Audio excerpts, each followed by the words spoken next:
ప్రచార సాహిత్య ప్రవీణ విమర్శన భూషణ శ్రీ గుమ్మలూరు సత్యనారాయణ గారి నా సహస్రమాస జీవిత యాత్రా చరిత్ర 46వ చివరి భాగం. జంటా శిల్పి పూర్తి చేశాను. ఇవాళ సత్యనారాయణ గారి జీవిత చరిత్ర కూడా పూర్తి చేస్తున్నా. రేపటి నుంచి మళ్ళా 2 కొత్తవి తీస్తాను. ఆయన అనేక విషయాలు, తన సొంత విషయాలు చెప్పారు. అవన్నీ వదిలేశాను. ఇప్పుడు రాష్ట్ర చరిత్రతో చివరికి ఏదో ముగింపిస్తాను. ఆంధ్ర రాజకీయాలు విచిత్రంగా సత్యనారాయణరావు గారికి కాకినాడలో కేవీఆర్ చౌదరి ఘన సన్మానం. కాకినాడలో 12 ఏళ్ల కింద తూర్పుగోదావరి జిల్లా పరిషత్ అధ్యక్షులుగా పనిచేసి కీర్తి పొంది ఆస్తిపాస్తుల ఆధారంగా పెద్ద పెద్ద పరిశ్రమలు స్థాపించి ఎందరికో ఉపాధిని కల్పించి శ్రీ బడుసు ప్రభాకర బుచ్చికృష్ణ సత్యనారాయణరావు గారి Sri Ramdas motor transport company SRMT అంటాం మనం. కోటీశ్వరుడైన కేవీఆర్ చౌదరి ఎప్పుడూ ఎన్నడూ ఊహించని విధంగా సన్మానం ఏర్పాటు చేసి అక్టోబర్ 14వ తేదీ నేను కొత్తగూడెంలో చూడటానికి నా అనారోగ్య కారణంగా వెళ్ళాల. మహారాష్ట్ర భూకంపం ఒక చోట నేడు వేడుకలుంటే ఇంకొక చోట పీడన. అది దైవం. సెప్టెంబర్ 30 మహారాష్ట్రలో లాటేర్ భూకంపం చాలా గొప్పది. బ్రహ్మాండమైన భూకంపం వచ్చి ఆ ఊరు షోలాపూర్కు 100 మైళ్ళు కిలారి అనే దగ్గర గ్రామం కూడా దెబ్బని 40-50 వేల జనాభా అయిపోయారు. షోలాపూర్లో నా కూతురు కుటుంబ యోగక్షేమాలు కొత్తగూడెం నుండి ఫోన్లో నా కుమార్తె ఇంట్లో కూడా భూకంపం రుచి చూపించి మనవరాలికి నా ప్రోత్సాహచర్య. నవంబర్ 30 తేదీ నా కొడుకు రాజు అతని 2వ కుమార్తె చంద్రికకు జన్మదినం. ఈ పర్యాయం మనవరాలు రచనా వ్యాసంగంలో ఇంగ్లీషు కథలు వ్రాయడం ప్రోత్సాహపరి 10 కథలు వ్రాసి 7వ తరగతి చదువుతున్న చంద్ర స్వతంత్ర ఆలోచనలతో వ్రాస్తూ ఉండడం చూసి ఆమెలో గల ఈ రచనా వ్యాసంగాన్ని ప్రోత్సహించబడటానికి ఈ కథలను అచ్చు వేయించారు. 250 పుస్తకాలు 2500 ఖర్చు. దాని పుట్టినరోజు నాడు స్కూల్లో స్కూల్ ప్రిన్సిపాల్ వాటిని ఆవిష్కరించి మిగిలిన పిల్లలు కూడా ఆ స్ఫూర్తి పొందారు. గుంటూరుకు నా పుస్తకాల తరలి ఈ నెలాఖరుకు 26/7 తేదీన 7-8 సంవత్సరాల నుండి కొత్తగూడెంలో రాజు ఇంట్లో ఉన్న నా పుస్తకాలంటిని గుంటూరుకు పంపేసి నా మకాం కూడా గుంటూరుకు మార్చి 1994 నాకు ముఖ్యమైన సంవత్సరం. గుంటూరులో ఉంటూ కొత్త సాహిత్య పరిచయాలు ఏర్పాటు చేస్తూ ఎప్పుడో 50 ఏళ్ల పూర్వం మద్రాసులో నేనున్నప్పుడు పరశువాకంలో ఆంధ్రభూమి అనే మాసపత్రిక నడుపుతున్న ఆంధ్ర శేషగిరిరావు గారి కుమార్తె శ్రీమతి కోలవెన్ను మలయవాసిని గారు పరోక్ష పరిచయం ఏర్పడి వాళ్ళు వాల్తేరులో ఉన్న ఆమె ఆంధ్ర యూనివర్సిటీ తెలుగు శాఖలో శాఖాధిపతి. ఆమె వ్రాసిన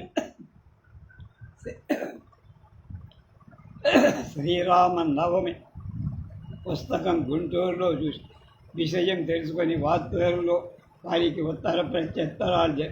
సంక్రాంతికి విశాఖ వెళ్ళిన మలయవాసిని లాసెన్స్ బే కాలనీలో సొంత ఇంట్లో చూశారు. శేషగిరిరావు గారు అతని భార్య కడు వృద్ధులై 90 ఏళ్లలో మలయవాసిని రామాయణ విషయం మీద 4-5 పెద్ద పుస్తకాలే వ్రాసింది. వాల్తేరులో మంచి పేరు ఆమెకి. విశ్వయోగి విశ్వంజి విశాఖ నుండి గుంటూరు తిరిగి వచ్చి నెలాఖరి జలవల్లో అక్కడ స్థానికులైన ఆధ్యాత్మిక రంగం ప్రసిద్ధులైన విశ్వయోగి విశ్వంజీ దగ్గరికి వెళ్ళి నన్ను ఏవైనా రామాయణ విషయాలు చెప్పమని రాజమండ్రిలో దక్షిణ భారత వేద సభలు ఫిబ్రవరి ఆఖరి వారంలో 22 నుంచి 24 రాజమండ్రిలో దక్షిణ భారత వేద పండితుల సమ్మేళనం జరిగి దానికి కపిలేశ్వపురంలో సర్వారాయ వేద పాఠశాల కర్తృత్వం సందీపని సంస్కృత విద్యాపీఠం వారు ధన సహాయం చెయ్యగా సత్యనారాయణరావు గారి ఆధ్వర్యంలో వచ్చిన పండితుల భోజన వసతుల ఏర్పాట్లతో గోదావరి తీరాన బ్రహ్మాండంగా జరిగి ప్రత్యేకంగా సత్యనారాయణరావు గారు వేద పండితులకు నూతన వస్త్రాలిచ్చి సత్యం. ఆ సభలో నేను మాట్లాడుతూ వేద పండితులు వేదార్థాన్ని తెలుసుకోకుండా వేదాలు చెప్పినందుకు ప్రయోజనం లేదు. ఏం నేర్చారో వేద పండితులకు తెలియదు. వారు చెప్పే వేదగానం ఏ విషయం గురించో తెలియక శ్రోతలు బాధపడ కంఠం స్వరం శ్రావ్యంగా ఉంటే అది ఉన్నతమైన వేద పఠనం కింద చలావ. ఈ దుస్థితి తరగా వేదాలు ఏం చెప్తున్నాయో అందరికీ చెప్ప. హరికథా పాఠశాల నాకు కపిలేశ్వరపురంలో హరికథా పాఠశాల ప్రారంభం నుండి 12 సంవత్సరాలు నిర్వహణాధికారిగా పనిచేసిన సందర్భంగా పూర్వ విద్యార్థులు ఉపాధ్యాయులు 30వ తేదీన మార్చి సత్కరించారు. నేను వ్రాసి అచ్చుకు సిద్ధంగా ఉంచిన రామావతారమనే చిన్న రచన భట్న విధిలోని బరుసు సత్యనారాయణ ముద్రణాలయాన్ని సత్యనారాయణరావు గారు ఇచ్చి వారి ట్రస్ట్ కింద ముద్రించి ఇవ్వనున్నారు. 3 వారాలు మద్రాసులో రామాయణ ప్రసంగం.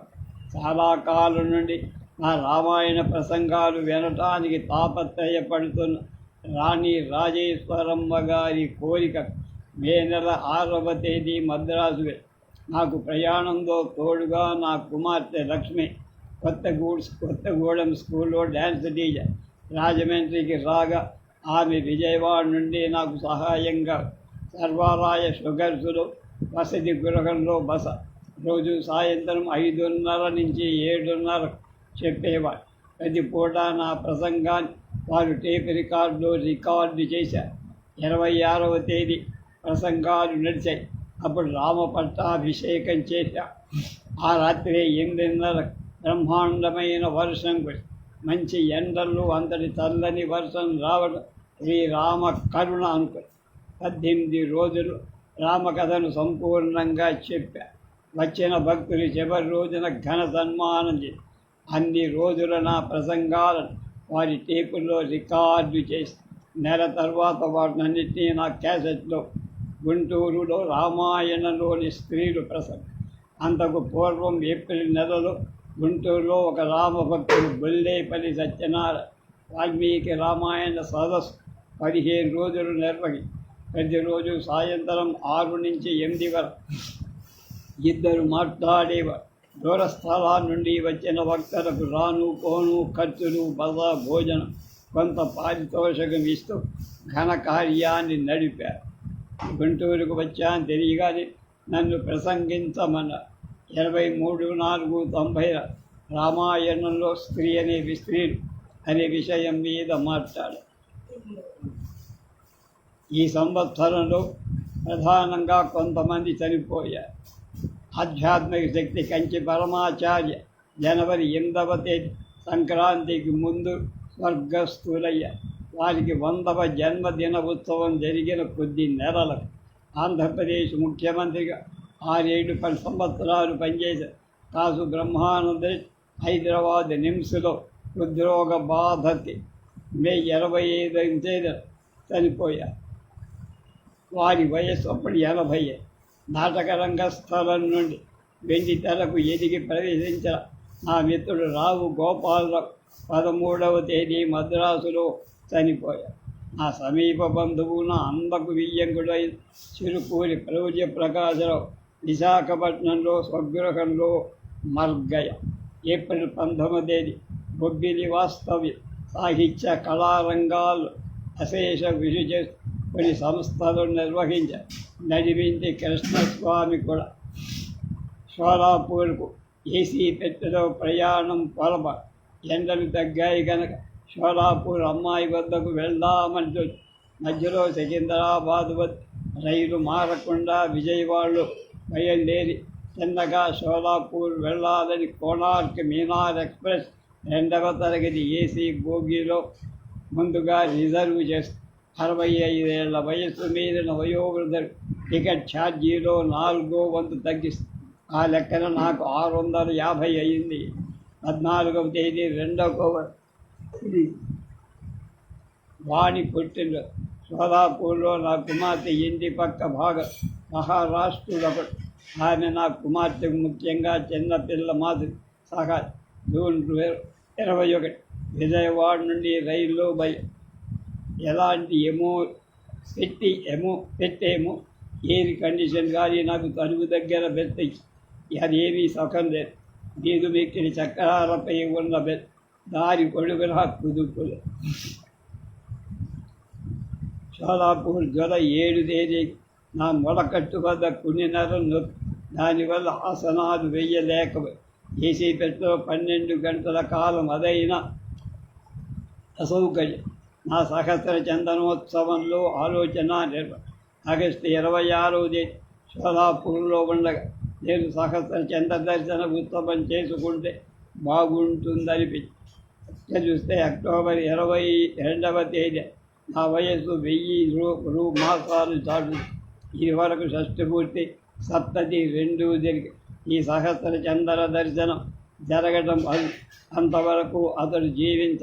ఈ కార్యక్రమాన్ని జరిపే సంతానము వెంటనే కొత్తగూడెం 3వ కొడుకు రాస్తూ అక్కడే దీన్ని జరుపుకుంటా తగిన శ్రద్ధ తీసుకొని ఏర్పాటు. నేను వ్రాయడమే తడుగా ఎక్కువ ఉత్సాహం కలుగు. అమెరికా నుండి పెద్ద కొడుకు తన పేర డబ్బు అందిందని సోలాపూర్లో ఉన్న నాకు రాజు ఫోన్ చేసి ఆ వేళకు రామం శ్రీవాణి వస్తా.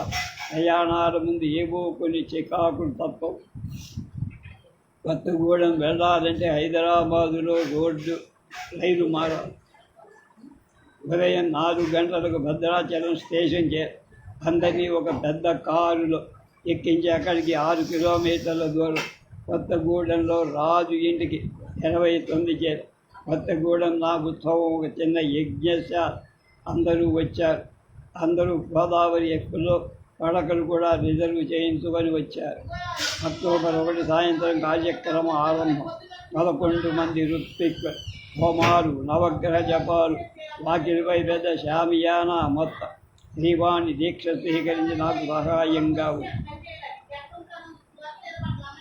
సాయంత్రం 6 గంటల నుంచి 9 గంటలు సభా సత్కారం, విందు, భోజన కార్యక్రమానికి విందుకు వచ్చిన ఊరి పెద్దలు చాలామంది. సహస్ర చంద్ర దర్శనం తెలియదు. నేనే అక్కడ మొదటిసారి. అయితే నాకు కొండంత బలం. జీవితంలో సత్సంతాన యోగ్యత సమకూర్చిన భగవంతుడికి కృతజ్ఞ. అయితే ప్రతి అడుగు ధర్మపత్ని సమయశాని పురోహితుడు మంత్రోచ్చారణ యథాప్రకారం చేసుకుపోతూ ఉంటే భార్య లేనని ఆయా స్థలాల్లో దీక్షలో ఉన్న నా 2వ కొడుకు వచ్చి ఉద్దేశించి ఆమె ఛాయాచిత్రానికి పెద్ద పూలమాల వేశారు. భద్రాద్రి రామ దర్శనం కూడా చేశాను. 1116 అక్కడ పెట్టారు. అలాగే 94 అక్టోబర్లో సహస్ర చందన ఉత్సవం పూర్తయింది. ఇంతటితో జీవిత విశేషాల రచన ముగిస్తాను. శ్రద్ధతో ఈ ఘనకార్యాన్ని నిర్వహించి మా కొడుకుని కోడలు అభినందిస్తున్నానని దీన్ని ఆపేశారు. ఇది 620 పేజీల జీవిత కథ.